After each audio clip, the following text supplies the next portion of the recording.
Carrie Underwood. What are they trying to do to Carrie Underwood? I mean, really, I'm beginning to think that this is some kind of very deliberate, orchestrated attack on Carrie Underwood. Almost like a sabotage attempt, because she dared to get out there and stand up for MAGA and sing a patriotic song, America the Beautiful, for the inauguration of the President of the United States of America. Apparently this is not something you're supposed to do, not if you're part of the Hollywood set. Joy Behar, I guess, tried to warn her. But I also think from a business standpoint, it's not a bad decision for Carrie Underwood. 75 million people voted for Trump. Artists tend to skew left-leaning. So she's overnight going to become an icon of MAGA and the American right. She's probably going to make a lot of money off of it. So I get why she did it. I say. I mean, right? It's country music. I think I'll tell you right now, I wouldn't do it, even though I can't sing. You would not sing? No, I would not. I would not normalize him. And she says, I love our country. How do you love your country and support and normalize somebody who was a convicted felon who really wants to destroy the country, in my opinion? I don't understand how you say you love your country at the same time as you normalize this convicted felon, which I can say now every day. A lot of my family voted for Trump. They love the country and vote for him. I think that people make these decisions for a lot of reasons. Okay, fine. No, you do what you do. Listen. Okay, so if you read between the lines there, she was saying, how dare you? You know, you should never actually go and sing at the inauguration, because then somehow you're supporting in some way and recognizing this man as president. Forget about the fact that, you know, you might be just patriotic. So they also want to make sure, in my estimation, because I'm going to tell you what's going on and what's going down, I think that they're trying to prevent her from possibly making any money off of this or establishing a fan base. And I say this because they're planting a whole bunch of stories that are really kind of lousy. First of all, consider the fact that there was this tech glitch. Like, how does that happen? You can't play a lousy tape recorder, guys? I mean, what exactly went down there? There was this tech glitch, and so she had to sing America the Beautiful a cappella. She did a phenomenal job. It's not easy. You're surrounded by all these people in a room, right? And you're suddenly singing a cappella, and you don't even have so much as a piano there where somebody can hit a note or a pitch pipe or anything. You just have to start right out of the blue. She asked everyone to join in. Yeah, Kamala was going to be damned if she'd join in. You guys were so funny. I was looking at some of your comments. You're like, no, Kamala didn't even know the words. Carrie said, hey, you know the words. Come on, join in. That song. Amen. I love it. I love it. I love it. I love it. I've recorded it myself.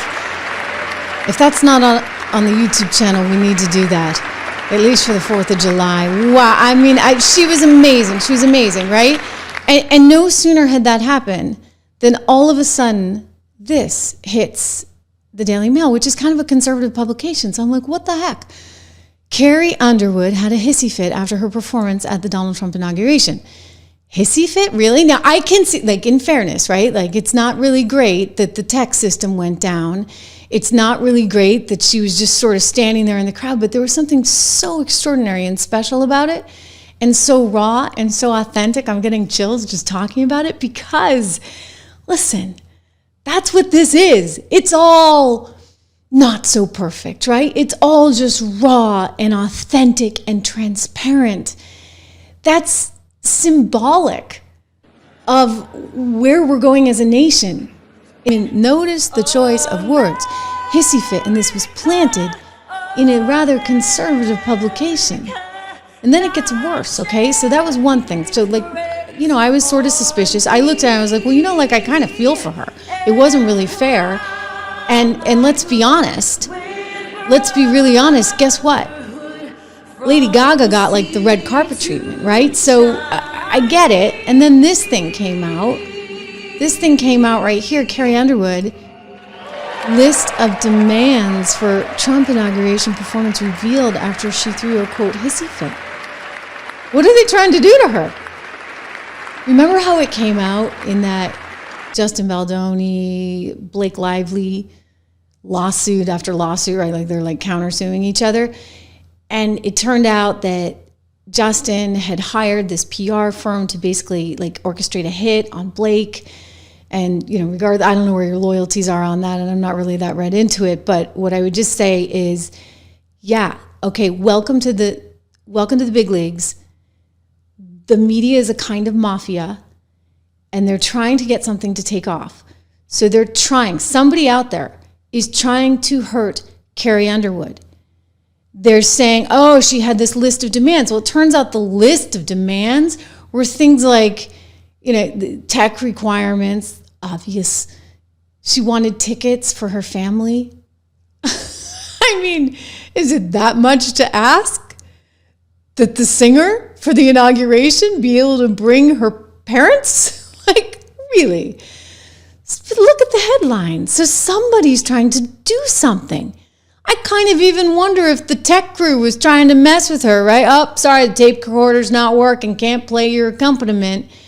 And then it's hard. It's hard because you're in this big room and you're getting like weird feedback on the sound. And so Ariana Grande apparently was complaining. I mean, I mentioned this, like there was at one point where she just kind of got a little off key, but like, again, it's going to happen. It's raw, it's authentic, it's real. We love that, right? It's transparent. And it all happened on the fly, and Ariana Grande is shading her because of it. So here's somebody trying to give life to the story. All right? This is Ariana Grande, by the way, who has a lovely voice, but you know what? I've never heard her sing live, unaccompanied. I've only heard her in Wicked, and she did a pretty good job.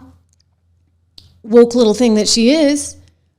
But I haven't had, she's not singing for the inauguration live a cappella. I mean, that's a whole other story.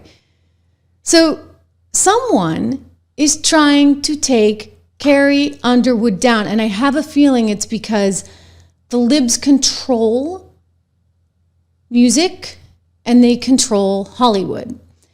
And the idea that anyone's going to step out of line, you know what happens? I've talked to so many actors that have had this experience. They're like, the minute you like cross over or admit that you're conservative, boom, done, gonzo. You can't get a gig anywhere. And it's sort of like that's what they're trying to do to Carrie, but they're also simultaneously trying to make sure that no MAGA supporters are going to like her. You can't like her because she's a prima donna. Well, you know what? She's not. She's a great, great girl who got up there like girl next door and said, you know what? I'll just sing it. No accompaniment, no stage, no fanfare, nothing like the likes of what Lady Gaga had.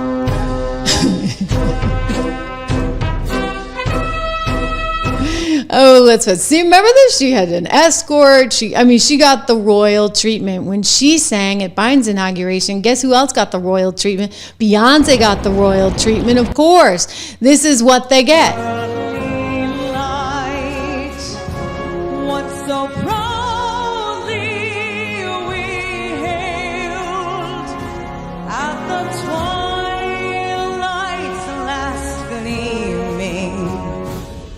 Broad stripes and bright stars through the perilous fight. For the ramparts we watched were so gallantly streaming.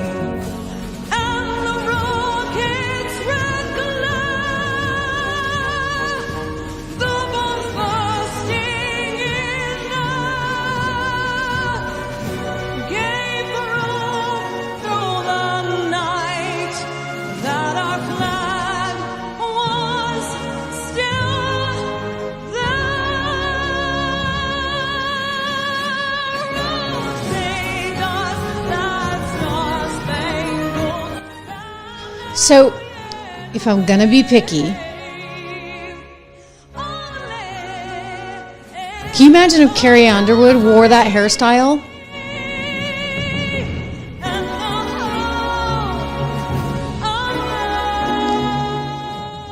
If Carrie Underwood had worn that hairstyle with the eagle thing, they would have accused her of being a Nazi too.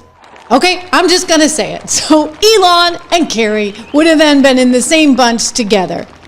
Look, if you're Lady Gaga and you're performing for Biden, all is forgiven. If you're Carrie Underwood, you dared to step out of line. You dared to actually go into territory that you're not supposed to go into. They want to take you down.